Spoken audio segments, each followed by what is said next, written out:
واهلي في تاريخ مسابقه الدوري العام، لان الاهلي في المركز الاول زي ما قلت لحضراتكم وراه الزمالك، ونتيجه مباراه اليوم بتحدد بطل الدوري.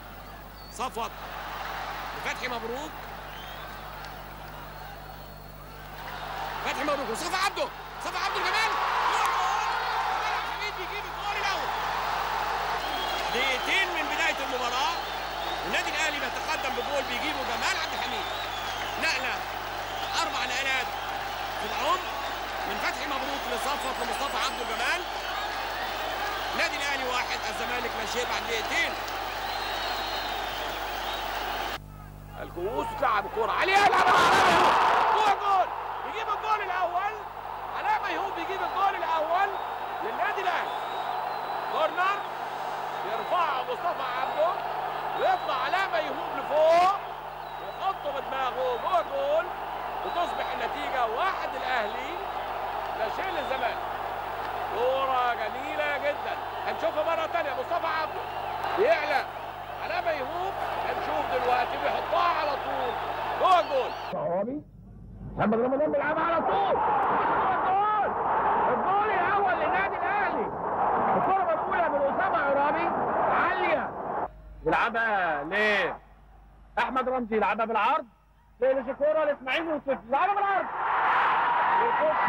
ايمن منصور، ايمن منصور يحط الهدف الاول لنادي الزمالك. وكسب ارض اسامه ومعاه اسماعيل وبياخد كوره حلوه وبيحطها جول جول جول. ايمن شوقي يصحح على وضع ويجيب جول جميل جدا. لسه بقول لحضراتكم وهجمات النادي الاهلي كله بيبتديها من ناحيه الشمال، وفيليكس بيتحرك تحرك سليم. هو فين يلقي بكلمه الافتتاح في ماتش النهارده. احمد فيليكس احد نجوم زي ما بقول لحضراتكم، يلقي بكلمه الافتتاح في ماتش النهارده. احمد فيليكس بقول لحضراتكم النادي الاهلي بيبحث عن الهدف رقم 87، لقاه احمد فيليكس. نبيل محمود وتروح لوليد، وليد يجيد المراوغه انما مبتعد بعيد فتره عن مباريات الاصابه، وتروح لحسام حسن، وحسام حسن بيحط الجول الثاني. حسام حسن بيجيب الجول الثاني. يا حسام يا حسن، طويله حلوه لحسام وبيجري له فيليكس يسقطها له وبدماغه ولسه وهشام حنفي وضربه جزاء وضربه جزاء وضربه جزاء. هشام حنفي ضربه جزاء في الدقيقة 15 من الشوط الأول. هادي جوه جول. الله الله، الجول الأول في الدقيقة 15 ونص من بداية اللقاء، ويحرزه هادي خشبة بأعصاب هادئة يحسد عليها على شمال حسين السيد، يداخل بأعصاب هادية جدا ويحطها على شمال حسين السيد.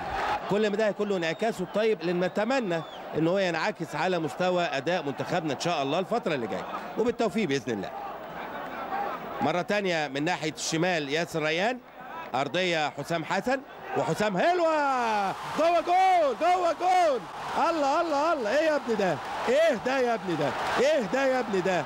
الجول الثاني للنادي الأهلي من قذيفة مدوية على يمين حسين السيد في المقص اليمين في الدقيقة 19 من الشوط الأول. مش معقول ياسر ريان ماشي وحسام حسن ويلم حسامه من زاوية ميتة جدا، يحط قذيفة مدوية على يمين حسين السيد.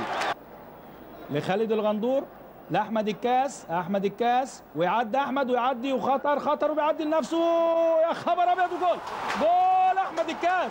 أحمد الكاس نجم نادي الزمالك بيجيب جول بعد حوالي 21 دقيقة ونص تقريبا عشان تصبح النتيجة 2-1. شفت كرة القدم، كرة بتروح من حسام حسن وتبقى جول لأحمد الكاس. أحمد الكاس نجم مفيش شك، شوف فات من زاوية صعبة قوي ولعبها لنفسه، إنما تخبط في عصام. باينة من الأول حلوة، باينة من الأول جميلة، ومحمد بركات المتفوق المتألق المتقدم. الهدف الثاني في الدقيقة 45. بقول حلوة، فات التمريرة، دفاع الزمالك بيقف في مساحات مفتوحة قوي. اهي تاني، ادي عماد متعب وصلت لابو تريكة، جت في القائم بركات ما فكرش، حطها على طول. متابعة ممتازة. عماد ايه ولا اجمل، والقائم وبركات بدون تفكير يحطها على طول. الهدف الثاني للنادي الاهلي. الاهلي 2 والزمالك لا شيء، لكن المباراه لسه فيها كلام. جمال برضو ده مش مكانه. وليد جمال حلوه، هات وخد. فين التسديده؟ فين التمريره؟ حلوه، فرصه، والهدف الاول. والهدف الاول حازم امام. والهدف الاول حازم امام. قلت لكم المباراه لسه فيها، وقلت لكم الاهلي بيلعب بثقه زياده. الهات وخد من التغييرين اللي عملهم فاروق جعفر بنزول حازم امام وجمال حمزه. اتلعبت هات وخد جوه المنطقه، وصلت لحازم امام، حطها بسن الجزمه، اخطا الحضري، بقت الهدف الاول لنادي الزمالك، وعادت المباراه مره اخرى في الدقيقه 30. 2 الاهلي 1 الزمالك، وهنشوف ربع ساعه ملتهبه مشتعله.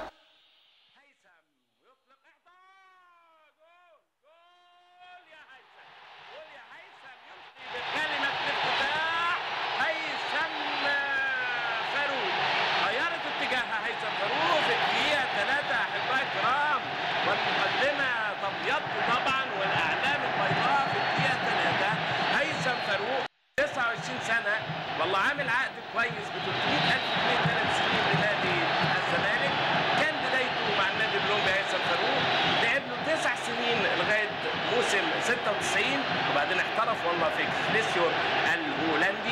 اكليسيور الهولندي، ثم في نورد الهولندي، وراح السويد وبلجيكا في نادي اوستندا، وبعدين وضع نفسه هذا الموسم في دائرة الأضواء. غير اتجاه الكرة ضربة جزاء والهدف الأول. الهدف الأول لنادي الزمالك. حازم إمام على شمال عصام الحضري، حلو قوي. يتقدم نادي الزمالك بهدف مستحق في الدقيقة 21 من ضربة جزاء صحيحة. 1 الزمالك لا شيء الأهلي. ادي حازم دخل وبعقل قوي، ويحطها على شمال عصام الحضري، ما يقدرش يعمل لها حاجه. مره ثانيه يلعبها عرضيه، والهدف الثاني. الهدف الثاني لنادي الزمالك. حازم امام تسقط ورا عصام الحضري عشان تبقى الهدف الثاني.